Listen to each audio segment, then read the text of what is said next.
your alveoli is you have O2 coming in, and then it's got to diffuse across to the blood. If you didn't have red blood cells, you could still carry O2 dissolved in plasma, but you'd only have 1.5% of the available O2 that's in your lungs actually dissolved in the plasma, and it would be 1.5 ml that gets out to your tissues. He is probably going to end up dead. Yeah, you need something.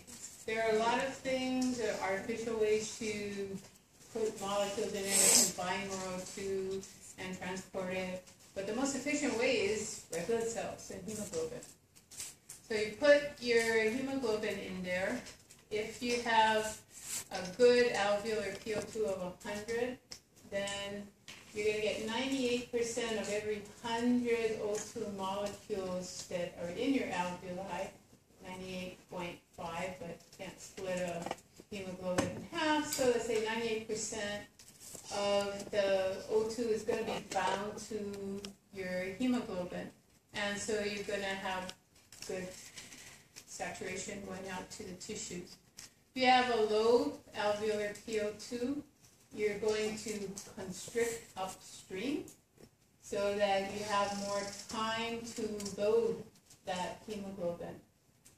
If you can slow the blood flow down enough to adequately get all the oxygen onto the hemoglobin, it may leave at close to 98% saturated.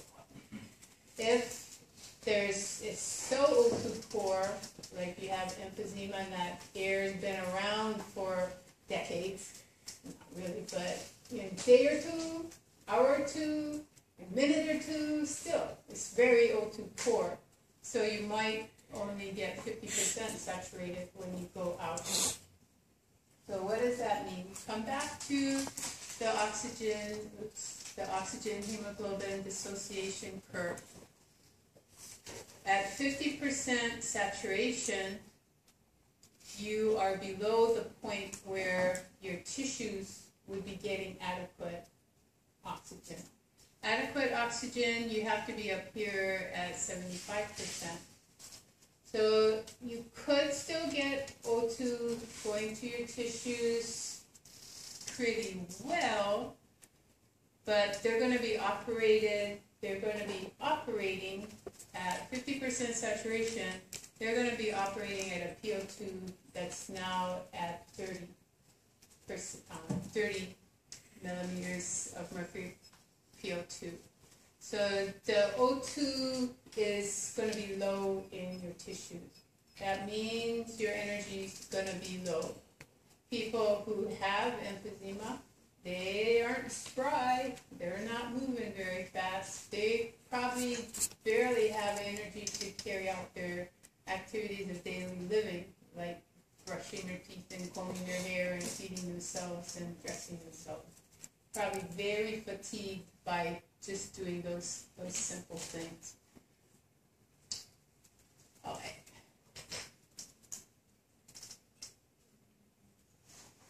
So if you can exercise, then you're going to produce more CO2.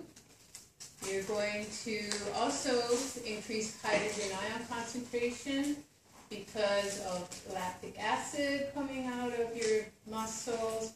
CO2 is also converted to hydrogen ions, so your blood is going to have a lower pH.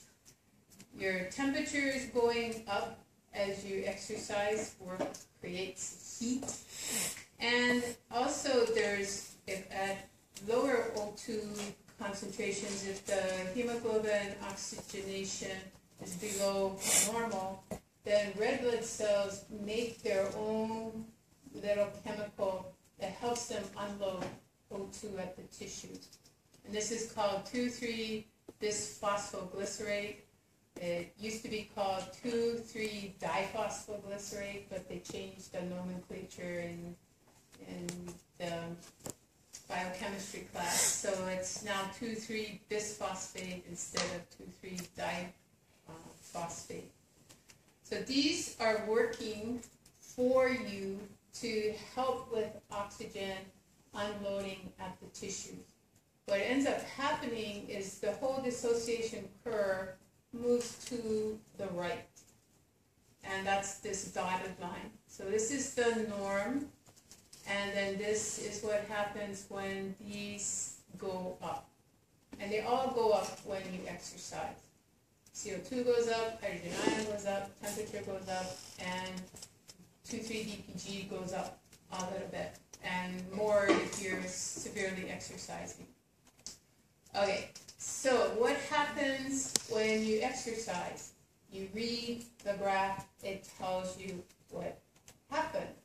At normal PO2s, you're actually not at normal PO2, but start out there and see what happens. If your tissues were still at PO2 40, normally your blood is coming back to your alveoli at 75% hemoglobin saturation. If you start at that point, what happens when you intersect the curve that's moved to the right?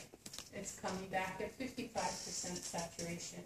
It means you dump 20% more O2 at the tissue if they were still at PO2 40. But since they're increasing CO2 production, they probably are consuming more O2. So they're going to be a little bit lower than that. So they may actually be taking maybe 30 or 35% more O2 from the blood. And coming back, the blood will come back a little bit less saturated with hemoglobin. As long as you have adequate alveolar ventilation, then you will have adequate PO2 in your alveoli to then resaturate the hemoglobin to take it back out to the tissue.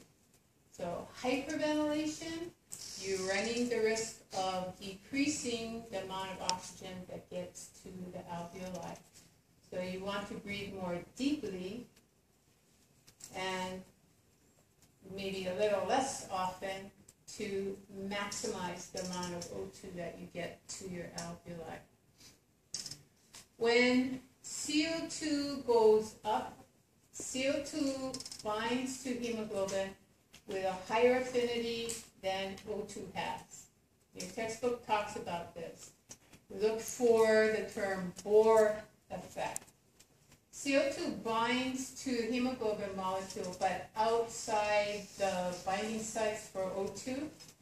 But if you remember, when you have things bound to a protein, doesn't matter where it's bound, the shape of the protein's going to change. As conformation changes, it affects the binding site for O2. So CO2 binds on other parts of the hemoglobin molecule, it pops O2 off. It's a good thing because you want the O2 to leave as fast as it can to the tissue.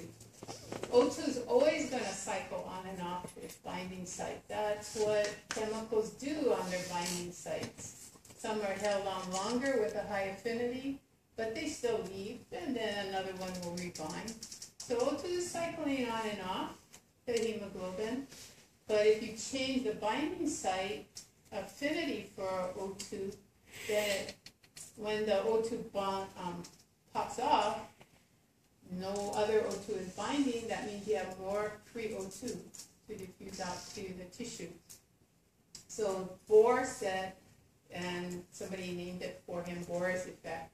If CO2 binds, and more CO2 will bind, the higher the CO2 concentration is, then you're more efficient at getting O2 off the hemoglobin.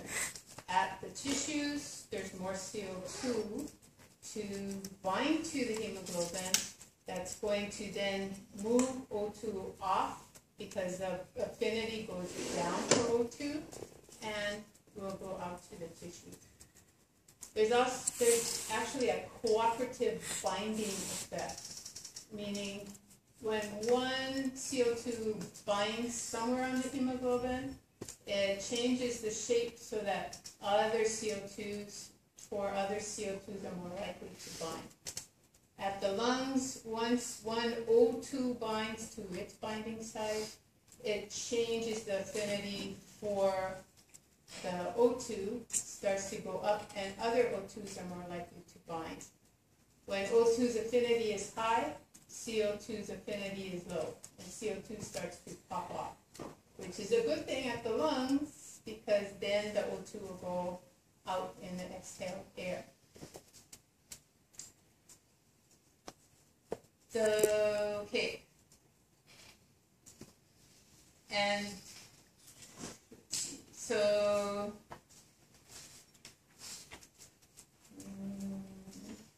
what I'm going to say there. I said that CO2 has a higher affinity than O2. Carbon monoxide, something you don't want to come in contact with. It's out there in your environment.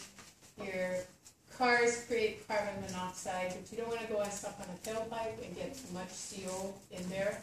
It has the highest affinity for hemoglobin, higher than CO2 and way higher than O2. And any O2 that's bound to hemoglobin when CO binds is not coming off. So you have the hemoglobin going out to your tissues. It may have O2 bound to it, but if carbon monoxide is bound to that same hemoglobin molecule, the O2 is not coming off. That's why you die when you get too much carbon monoxide. Even if you have O2 bound, you can't release it. So tissues won't get O2 delivered to them at all. And CO2 is not coming off that hemoglobin molecule under normal partial pressures of oxygen. Put a person in a hyperbaric chamber and bombard the hemoglobin with high pressure oxygen molecules, meaning they're really in high concentration, then CO starts popping off. But you got to get them to a hyperbaric chamber. As far as I know, there's only one in town, and it's down Chihuahua Basin. So you're out on the either side and sucking on a tailpipe, you're not making it to the hyperbaric chamber, you're going to be dead. By the time they find you, you might already be dead. Okay, so Haldane's effect is that the higher the O2 availability at, or the lower the O2 availability, whichever you're talking about, at the alveoli, the higher the O2 concentration, the less likely CO2 is going to be bound. Out here at the tissues, the O2 is going to be low, so there's going to be more. It's going to be more likely that CO2 will bind at the tissues. So dissolve CO2. You can dissolve a lot more CO2 in the plasma than O2. O2 was 1.5%. CO2 is up to 10% dissolved. CO2 also can dissolve in the fluid in the red blood cell, but then CO2 can also combine with hemoglobin and form what's called carboxyhemoglobin and get transported by the hemoglobin back to the alveoli. It also can, with carbonic anhydrase, get converted to bicarbonate. The bicarbonate is then pushed out of the cell in exchange for chloride, and that's referred to as the chloride shift. The idea here is, my idea, but to back up why this is happening, my idea is you want to get the bicarb out of the area where it could react with hydrogen ion and then become CO2, and then the CO2 gas gets out into some tissue other than your alveoli. So if you get rid of the bicarbonate temporarily at the tissues, you move it out, you bring chloride in, and then when you get to the alveoli, you re-exchange it. You put chloride out, you bring bicarb back in. Then the hydrogen that is bound to the hemoglobin, over here, hydrogen bound to hemoglobin, it's not staying on the hemoglobin all the time. It's cycling on and off. If it cycles off and bicarb's there, you have carbonic anhydrase to recombine them and then re-disassociate them to CO2 and water. You don't want that happening till you get to the lungs. So when the red blood cells get to the lungs, they reverse the chloride shift, bring bicarb back in, put chloride out, and then it's available to recombine with hydrogen ions. Carbonic anhydrase, which converts carbonic acid to CO2, and CO2 goes out in the lungs. CO2 that's bound to hemoglobin, about 30% of it is bound directly to hemoglobin. When you get to the lungs where the CO concentration is going down in the plasma because that 10% is starting to go out into the alveoli, then there's a concentration gradient for CO to leave the red blood cells into the plasma and then into the alveoli. And so all the CO2, well, not all the CO2, but 6 millimeters mercury pressure will go out into your alveoli. So most of your carbon dioxide is actually transported as bicarbonate. It's converted to bicarbonate and put out into the plasma. 60% of your CO, your carbon dioxide is transported as bicarbonate.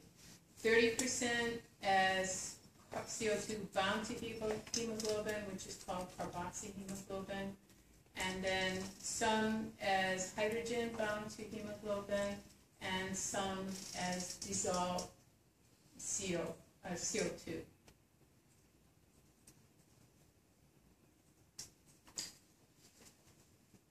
Okay. Control of respiration.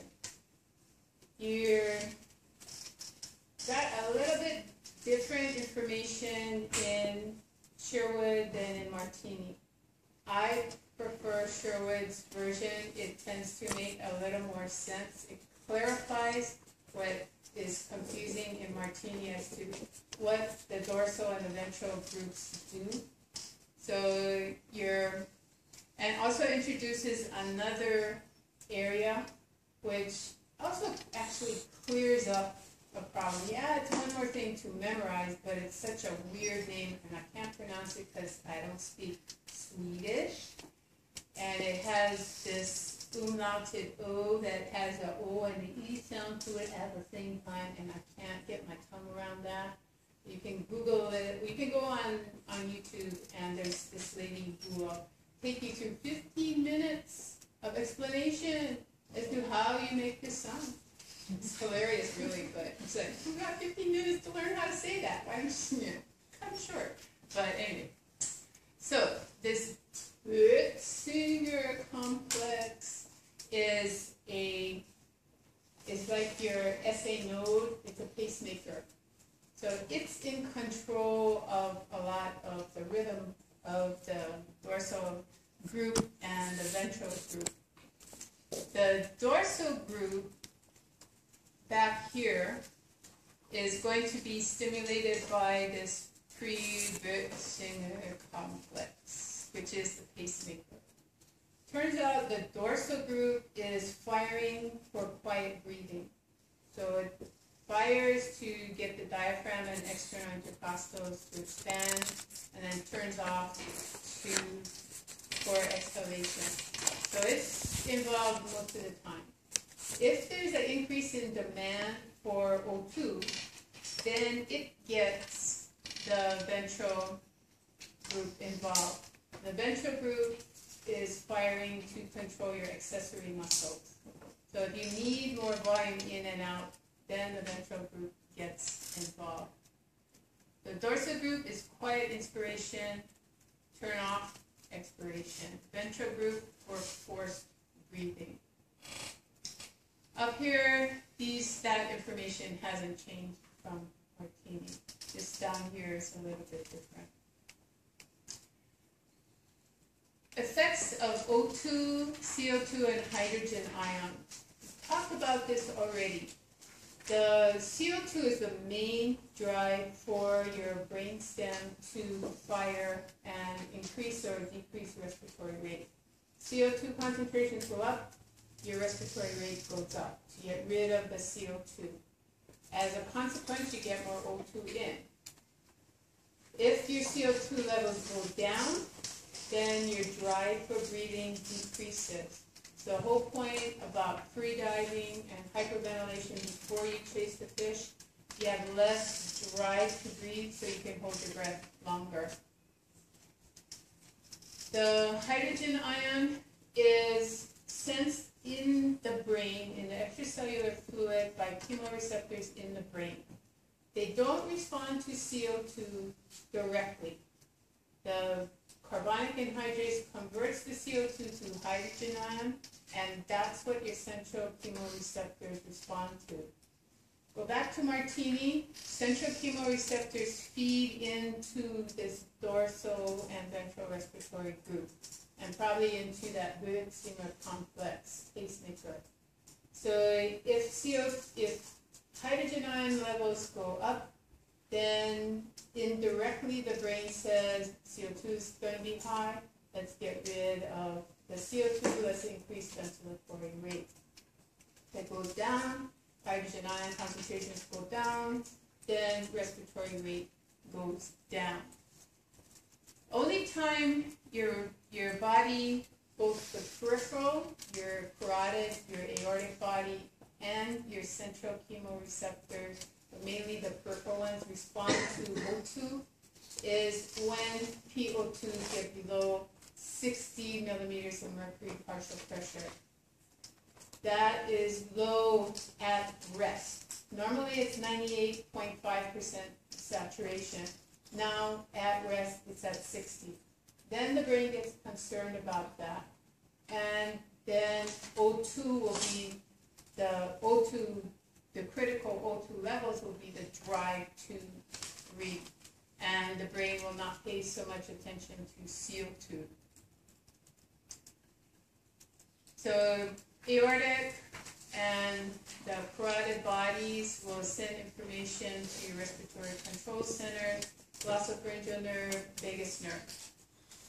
If the O2 concentrations go below 60, then you start to pay attention to O2 concentrations. And O2 gets to be the drive for breathing. Supplemental O2 and hypercapnia. Your book talks about this and gives you a nice, like 5 paragraph summary about this. Hypercapnia occurs with diseases where CO2 concentrations are high, chronically high. So something like emphysema. You have high CO2 because when you try and exhale, airways collapse and CO2 gets trapped in the lungs, which means the blood can't get rid of CO2, so blood's going to be high in CO2 concentration. The CO2 gets to your peripheral chemoreceptors, but also into the brain and gets converted to hydrogen ion. When hydrogen ion concentrations go up high because of this conversion from CO2 to the hydrogen ion, your brain pH changes. The brain doesn't like acidic pH. So what it does is it brings in a whole humongous amount of bicarb to counteract that acidity, which then brings your hydrogen ion down to normal levels. And so as far as your central chemoreceptors are concerned, CO2 is at normal levels. But it's not. It's still high outside in the blood, but you pump this bicarb into the ECF of the brain to bring the hydrogen ion level down so your pH isn't abnormal and frying tissue. But you haven't done anything to the peripheral CO2. So your chemoreceptors here, and central and peripheral, they're just going to adapt and ignore CO2. CO2 levels are high, usually means PO2s are low. So your chemoreceptors now shift from paying attention to CO2 to paying attention to O2. If you give too much O2 to somebody who has emphysema, that's the only thing that is driving their respiratory rate, is the low O2. If you bring it above 60 millimeters of mercury with your supplemental oxygen, that person has no drive to breathe, and so they're going to pass out. And if you don't know why they're passing out, by the time you figure it out, they're probably going to be dead. You have to get them off the O2. If they pass out with the nasal cannula, you think, well, I can't take the nasal cannula out because then that's critical for them. So by the time you figure out that it is the nasal cannula problem, they're probably dead because they're not breathing enough. As far as the brain, it's like ignorance is bliss. I'm happy. I'm at a normal pH. And so as far as the brain is concerned, CO2 outside is normal because pH is normal. But CO2 is not normal outside. It's still high. And if you think about it, in order to counteract that hydrogen ion, you've got to be creating CO2. Where's CO2 going? Probably back out into the blood. And so the CO2 is going higher as you neutralize the pH of the brain. So here we've got our arterial PCO2. We've got the CO2, if it's greater than 70 to 80, then your, the increase in PCO2 is going to weakly stimulate the peripheral chemoreceptors. Your medullary receptor is actually going to get inhibited when PCO2s are elevated. The brain is indirectly looking at the CO2. What it actually is doing is converting it to hydrogen ion. The brain ECF hydrogen ion goes up, and then that drops the pH. If it's just going up a little bit, then the central chemoreceptors stimulate the medullary respiratory rate, ventilation goes up, CO2 drops down. If the CO2 is chronically high, this pH drops, and then the bicarb comes in to neutralize the pH, and then your central chemoreceptors see a normal pH, and they stop stimulating the respiratory center. So when you're relying on O2 out here being low to get the peripheral chemoreceptors to fire and stimulate your respiratory rate. If you supplement the oxygen and the PO2 goes above 60, then you turn that off and your central chemoreceptors are turned off and you're not breathing at all. Okay, that I think is the last slide, and enough time to start digestion today, so we'll start digestion next week, Thursday, after the exam. I will send out an email based on where I end up tomorrow with the Friday class, with the last slide for the exam will be. Don't email me or the people are asking me what's the last slide. Oh no, Friday's not here yet.